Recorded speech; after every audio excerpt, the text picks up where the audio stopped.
Hey, what's going on, everyone? Welcome in to the vacation edition of Snaps. Look at our guy, Aaron Murray. If you're watching on youtube.com/the volume, shout out. Sorry, these shows aren't live this week, but we're a bit all over the place. Huge shout out to Aaron, though, grinding through the vacay, fresh off of the golf course, wearing the red and black on the golf course as well. I mean, a full-on tiger red Nike hat. Aaron, what's the correct way? What's the correct golf jargon? How am I supposed to ask you? Like, how'd you hit him today, or how were the links? What do I need to say? What'd you score today? I shot a nice clean 78, which I'm happy about. Oh, Was great in the damn. front nine, struggled a little bit on the back, but 78's a good day for me. So now I can go back after the show and splurge on some nice adult beverages at the pool. So that's where we're Wait, at. so that implies if you had not played well, would you have denied yourself the pleasure of alcohol? You'd be like, sorry, Sharon, I didn't get it done I on the would have. course today, man. Can't have any pina coladas in the Bahamas. Not after I'm shooting an 80 fucking four. 78's awesome. Well, between that and the fact we lost half our earnings last night on the table, so it was like if we would have been like a rough night and then a rough day of golfing, then yes, maybe there would be some punishment to have to come about that. But the fact that at least I made up for losing half our money last night on the good round of golf, I can feel good about sitting back, relaxing, enjoying some cocktails this afternoon. So yes, that is where we're at right now. Now, this has also been interesting because does Sharon feel the same way? This golf accomplishment feels very personal. Like I don't think that you got any money off of this, right? So like, yeah, it maybe made up the difference in your mood, but she is still down half of the original profits. What did she do while you were golfing? Did you have like a First little off, spa day or something? what I no, she went and played some tennis with the ladies. She had some fun Oh, playing some okay. tennis. Listen, Sharon is an attorney, so she can drink with the best of them. So she can True. drink with or without me, and she's the elder of the two of us. So she kind of makes the rules. She's actually in the room right now, just laughing. She's not hearing you; she's only hearing me and my idiotic responses to you at the moment, and kind of like, "What are you talking about?" But at the end of the day, no, we are both in a very good mood. The goal is to Damn. get the money back last night. Like I said, we were up big after the Yes. first two Yes. nights, Yes. lost half the earnings last night. Get those earning backs tonight. That way we can enjoy ourselves tomorrow. Or if not, we're not going to drink on our last day. And what do we do when we lose at the casino, Brum? We chase those losses, okay, guys? That is gambling 101. In all seriousness, I'm Mm, probably supposed to offer yes. some sort of like 1-800 number here because you should not chase your losses. You should gamble for fun and gamble responsibly with the FanDuel Sportsbook app, promo code SNAPS. All right, dude. Very excited to get into today's show. Got a few quick topics to run through. We'll start with a nice little fun one. I know we got a lot of Georgia fans here that listen to the program, Aaron. And AJ Green retiring from the NFL. One of the best to ever do it, dude. Obviously, someone that you had a very close relationship with. Give us like an AJ Green, maybe an anecdote or a favorite memory. What do you remember about playing with AJ? Well, I remember when I was getting recruited to go to Georgia, and I was doing the research, like, what does the offensive line look like, what the receivers look like, what the backs look like. And I saw that there was we called it an Okie route, or we actually called it a bench route at Georgia. I called it an Okie route there in Kansas City, but it's a 6-step speed out. So AJ back in high school was running a 6-step speed out. A lot of people remember this, and he's rolling it to the outside. Ball was thrown to the inside. As a quarterback, you're taught to throw that ball to the sideline. As he's breaking out, jumps in midair, turns, contorts his body, and catches it with one hand. So I watched that highlight and I said, okay, Georgia's got some pretty legit receivers there. Let me take a look at them. And obviously they had like guys like Ben Jones and this guy and that guy at the offensive line. So it's like, okay, we got offensive linemen. We have one of the best receivers in the country. I need to consider Georgia. And I get there, and AJ, man, he's country strong. He's long, he's lanky, but really strong, and like I said, that country strong mentality, and just hard to bring down. So it was really good that my first couple of years being able to throw to him, especially my first full season, and just it was always that comfort of knowing that you had the best receiver in the country one on one, and what made him what made him and like a guy like Julio Jones so good in these pro style systems is you just knew where they were at all times. Like we weren't a part of an offense, and neither was Alabama, where AJ was in the slot or AJ was in the backfield or AJ was here or there. Like AJ was the Z. So 2-by-2 formations, AJ was going to be to the field. Okay. Anytime we went to a 3-by-1 formation, AJ was going to be the X. So AJ was going to be backside. So I knew as a quarterback, okay, how is the defense going to adjust? And it just made it really simple for me. Anytime I got one-on-one, boom, I'm taking my shot with AJ. And my favorite play for and I posted it yesterday was versus Colorado. We're on the road. We ended up losing the game, whatever. But it was really, I think it was my first touchdown to him. And he's one-on-one the backside. Wait. This is weird. No. I'm saying, when was Colorado good enough in like the post 2010s to beat Georgia? What year was this? I'm so confused. What record did y'all end with that year? This was 2010. Okay. Oh, we were 6-7. We had a losing record. Oh, okay. Yeah, we were very good. We were not very good. There we go. This was the year AJ was suspended for the first 4 games because of the signing the jersey. So this was his first game back. So AJ comes back. We're 1-3. We won our first game, but then we lost to South Carolina, Arkansas, Mississippi State. So we're 1-3 at the time. And we go up to Colorado. And it was our, AJ first it was our first red zone opportunity with AJ. So I'm like, okay, let's pop this cherry a little bit, get AJ's first touchdown of the season, get us feeling pretty good. And I threw an ugly duck of a back shoulder. I mean, the thing was like wobbling, shoot it down kind of throw.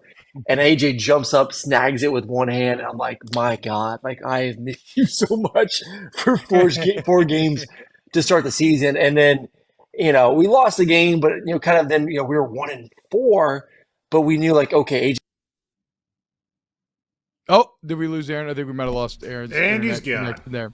1-4 to finish 6-7. Okay, dude, they finished. So, dude, please, bro, do you have your phone with you? Can you take a picture of this? I'm on it right now. Okay, I will as well, just so we maximize. Yeah, that's a screen grab right there. All right, dude, I can just keep doing the show, bro. You want me to just keep doing the show? Yeah, keep doing the show, because we're obviously just going to leave this in. Okay, perfect. I agree. So I will, and shout out if you're listening on podcast. Also, this is definitely the thumbnail, by the way. Yes, it should be the thumbnail. Wait, hold on. How can I do a face that's going to kind of match this? We'll see. Okay. I will get back to my favorite AJ Green memory because it mainly circles around LSU beating Georgia, which I thoroughly enjoyed. But okay, let's start with something else that caught my eye this morning, and it's interesting, bro. So I do a morning radio show, so a lot of times, top 10 show in the morning show in the country. Oh, that's right. I even forgot to brag on that. That's right. Off the bench, shout out. Well, top 10 morning show in the country sounds great. Technically, top 10 mid-market local morning sports talk show, but yeah, hell yeah, dude. Yeah, 13, 11, now number 10 in the country. But doing the morning show, a lot of times you'll get like a little story that maybe starts to roll downhill and you start to explore it, and we'll see where it eventually goes. I don't know yet where this story is going to end, but there was a post from Tom Mars, who is a lawyer that works for the Wall Street Journal, about a new NCAA rule, a new bylaw that the NCAA has kind of put into place, kind of under the radar a bit here. And it just, I think it calls to mind some interesting reflection upon the current state of the NCAA. So Tom tweets, in case you missed it, new NCAA bylaw 19 allows the Committee on Infractions. Oh, we got Aaron back. Aaron, what's up, man? Can you hear us? A few moments later. Okay, real quick. So we can let Aaron get back to vacation. Aaron, I can't remember exactly where you cut off in the story. You threw the duck against Colorado. You had lost. Oh, y'all were 1-4 at the time, but you had AJ back. How'd it finish? Yes. Yeah, it finished great, man. He went on and had a great end of the season. And, between that, I remember I threw a screen pass to AJ. It was just a quick bubble screen to the Z. Option to hand it off or option to throw it if it was like 7 yards or more of coverage or essentially cushion from the DB, I'm going to give it to AJ. And obviously we're playing Vanderbilt, so they're going to give AJ some cushion. And I threw it out to him. He stiff armed the DB, stiffed on the safety and ran for a 70-yard touchdown. Like, man, this is too easy. Like, this shouldn't be allowed. Like, to be able to throw essentially a ball that was behind the line of scrimmage and it turned to a 70-yard touchdown was the easiest thing in the world. Like, his body style and Julio Jones, those like 6'4", 6'5" guys, that was the game. That was a pro style game, man. You just put those guys in those two spots. If you got your one-on-one, boom, you take it. And it's just been interesting to see how the game has evolved. And now, you don't need that 6'4", 6'5" guy as much. I still think most quarterbacks like the bigger receivers across the middle, but you are seeing more of like the 5'10" to 6'1", 4'3", low 4'4" guy you can move around, put in the backfield. So, both of them obviously had their moments in this new style of offenses in the NFL, but their game was really meant for that 2005 to 2016, 2017 kind of run of pro style offenses. Yeah, we are all products of our generation. My favorite AJ Green catch was when he mossed my guy Chris Mitchell in the corner of the end zone with like 30 seconds left in the game, and it looked like Georgia was going to beat LSU in Athens. Absolutely brutal, 2009. And then after a celebration penalty, because, it was egregious, the amount of celebrating that Georgia did after the touchdown. We got a nice little kickoff, gets it up at the 50, and then SEC honorable mention starting center T-Bob Hebert pancakes Rennie Curran for a walk-off 50-yard touchdown run. Gotta love it, dude. How about Les Miles, too? We're starting to drive to try to kick a field goal with like 2 minutes of it. We maybe have one timeout, and we called a zone read first play. And then it went for a 50-yard touchdown. Oh, what a game. What a game. Matt Hatter. Yeah, less. Okay, now, Aaron, I already did set up on what we're about to get into. This is that bylaw that I was talking about, folks, that was kind of uncovered this morning. The NCAA just pushed through. New NCAA bylaw 19 allows a committee on infractions to immediately punish a school or coach with no right to appeal in any infractions if their lawyer declines to let the enforcement staff rummage through the lawyer's confidential emails, text messages, or phone records. No lawyer is ever going to allow this. So this confuses me on a few fronts, but I'll get to the big picture very quickly. First off, again, I don't know how you enforce anything around NIL right now. It's a patchwork of state laws. There's no, how do you prove that something is inducement in recruiting versus paying someone for their image? Because you can pay a high school kid for his image and then be like, and then he happened to choose my school. I have no idea who did that. No lawyer will ever agree to having their confidential emails, text messages, and phone records rummaged through. Like, this is ridiculous. Like, this bylaw in itself is unenforceable. And that idea of being unenforceable to me calls a bigger question of what can the NCAA actually enforce nowadays? Which then calls into question, did Mark Emmert break the NCAA with how he ushered it in to this new era? And the reason why I say that, remember, Mark Emmert had a very deliberate strategy of, I am not going to head NIL off, right? We are going to let it pass. There's too much legal momentum against us. Of course, Justice Kavanaugh a couple of years ago wrote that letter talking about how, in any other American industry, the NCAA model would be like flatly illegal, et cetera, et cetera. And there's all kind of antitrust antitrust threats coming in constantly.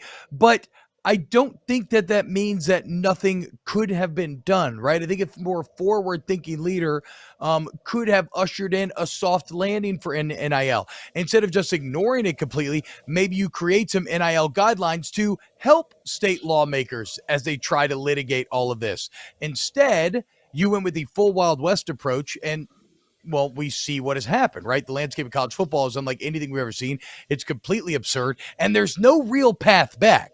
Like, that's the craziest part about all this. Like, the momentum is such that I don't ever think it's going to be fixed. Like, the rich are only going to get richer here. And it's like, okay, well, why did Emmert do that? And the only thing that I can imagine is that he was maybe hoping that, because he knows that federal help is needed, federal litigation from Congress.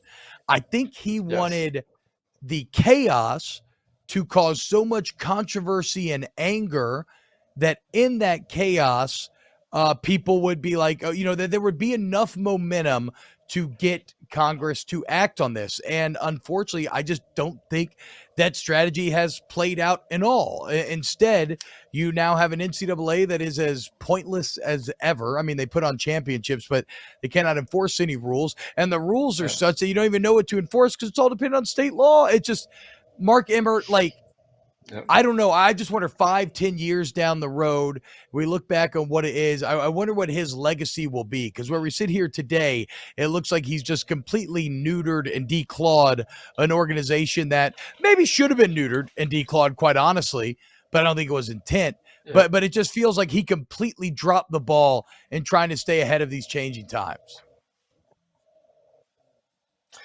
No, he did, and it is definitely, I would say, not very respected. I think that's the basic end of the day. Like, if NCAA does try to come out with some sort of mandate or law or punishment, it's kind of at the point, like, it's laughed at. Like, really, you're really going to come at us now for everything? So I think that's where the NCAA has gone to because of especially this NIL thing. It's laughable. It really is. It needs to be kind of ripped apart or moved on from at this point. So we'll see what happens when new leadership comes into play, I believe, this summer, with what direction they want to head into. But to essentially feel like, okay, we're going to allow this to get to where it is now in hopes of federal, some sort of federal mandate to get involved with this thing, I think is naive. There's too many other problems going on across the country right now to think that they're going to really care about our 18 to 22-year-old kids making money. Is it fair? Is it not fair? Like that, who cares at that point? So to me, I also don't think you could have looked at it in the future, because the biggest problem with NIL is the way some of these collectives are run, and them being involved for this, supposed play aspect of the whole situation. But I just don't think any of us envisioned it to get to that point. Like, we worried about, maybe boosters. We worried about maybe enough local mom and pop shops giving deals to players. Like, maybe that could have been an issue down the line. But like, nothing to me was going to be, essentially a group of people coming together to put $13 million into a collective to offer a 4-star quarterback. Like, to me, I never saw that happening, and maybe I was in the position to have to force myself to think about that in ways this thing could turn to pay for play. But I don't know. The more that I discuss it, I know I'm the salty old man that wants to go back to the days of just playing football and having pride for playing for university and enjoying playing college football, and the money will come later. I think right now, I don't think we're in that bad of a spot. We have some hiccups. The Florida thing was a hiccup.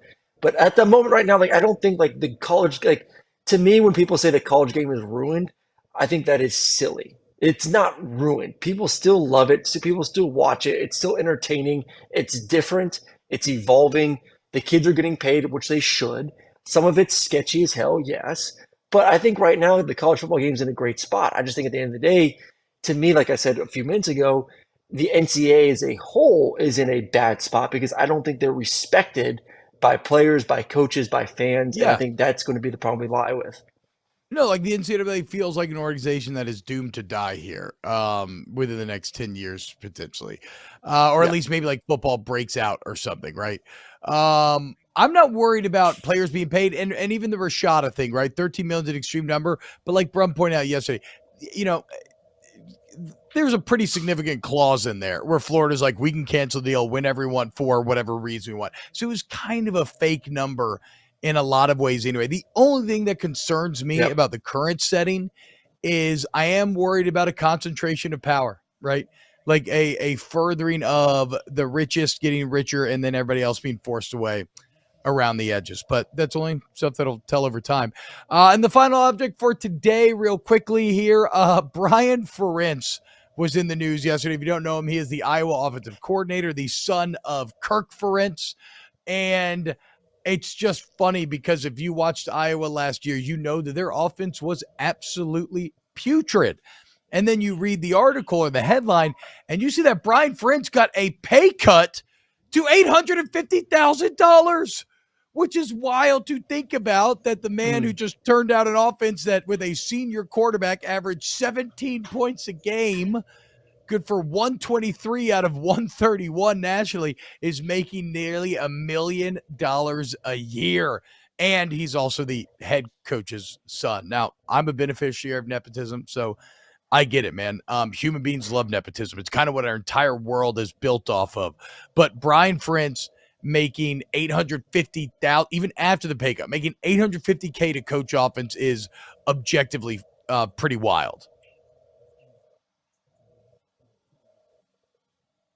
Yeah, to be one of the worst offenses in the country, and I just to me the funny thing is the bonus structure of, hey, we're Yeah. 123rd, but you will get a bonus in your new contract if you get us just to like 85th in the country, like just 85th, still way down there on the list of offenses that are competitive. That's all you need to get to.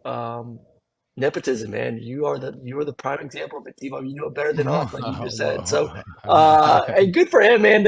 To know that I could go to a place like Iowa, have decent talent, score in only not even get 20 points per game and still get $850,000 per year, just makes me continue to regret the profession I'm in possibly, and understand that, man, I could just go be way below average and get almost $1 million per year. So the real nepotistic angle here is that, so while Kirk Ferentz has like this 10-year deal, Brian Ferentz had a rolling 2-year deal where every 2 years it just gets automatically re-upped. So along with the pay cut, they actually put the rolling deal on pause.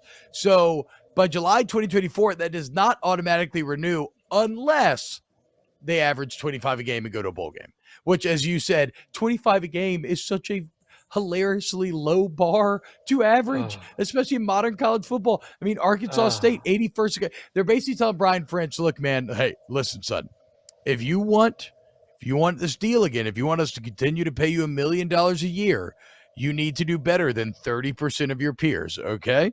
If you can break that 30, it's like he's a hitter hitting for average. If he can break that 300 mark, then then you can get back in there. You also have to make a bowl game. I didn't say that. So, hey, but you know what, Aaron? Don't come after nepotism, okay? Why are there so many presidents with sons or family members? Every single king, every blood monarchy was built on nepotism, okay? And I'm not so sure about this democracy thing anyway. Like, do you trust the average person? I don't. I mean, I think on the whole, like on the macro, I think people are kind of stupid. And yeah, I think we had monarchical blood-infused nepotistic rule a lot longer than this weird little democratic experiment we're in. No, give me nepotism or give me death. Because you know what? Look, Brian Ferentz was not always as bad as last year, okay? In fact, yes, he was. No. Look at this. Yes. No. Yeah, I guess I am actually been bad for a while. No. Oh, no. In 2020, they were second in the Big Ten in points per game. They averaged 31.8. Now, that was also the year where I think Iowa got up to second in the country and forced like 7,000 turnovers. But in 2018, they were fourth in the Big Ten, over 31 points a game. So how's that, Aaron? Suck it. Brian Ferentz is the man. Nepotism I mean, you've had rules. I'm just saying, you've had 2 straight years now of under 25 points per game. 2021, 21 points per game. And then obviously 2022, 23 points per game. 2022, 17.7 points per game. So right now, if we kind of predict ahead to next year, does he hit the 25 point per game mark? I'm saying no. Yeah, he finally got rid of Spencer I'm saying no. Petras. Spencer was dragging him down, dude. He's got a real quarterback now. Who's the Iowa quarterback? Does anybody know? It's Cade McNamara, right? Yeah, see, exactly. Bam. Yes. Yeah. Wow, Yeah. Cade McNamara, Yeah. the gem of the transfer portal, Cade McNamara. Yeah. Oh, Wasn't the Michigan defense? It was Cade McNamara that led Michigan to the playoffs. Okay. How about this, Aaron? How about this, Aaron? Savior. Out of everybody in the portal, there's only one quarterback that has played in a playoff game. Okay, only one quarterback led his team to play. One Devin Leary. It wasn't Sam. And he balled out in that playoff Hartman. game too, T-Bob. Yeah, McNamara did. I remember he had like 100 yards, dude. Just wait. We're about to get that thing to 150 next and year. Just got pounced. All right. Well, that'll do it for today's show. Aaron, thank you so much. We'll let you go back to your wonderful wife. Tell her that I'm very happy for her that you played golf well, so she's allowed to drink. That's great. I think y'all are going to have a great time. Huge thank you to Ryan Brumley, Paul Ferentz, Pat Gunner, and Danny Cardenas. Thanks for sticking around. If you're listening to all this kind of a technical difficulty madness, we are back, set up the off-skin, good to go. And again, don't know when these things will be dropping during the week. We're going to try to bring you one or two more. We'll see. Thank you so much, FanDuel, the volume. And we'll be back tomorrow with a brand new episode of, we'll be back sometime with a brand new episode of Snaps.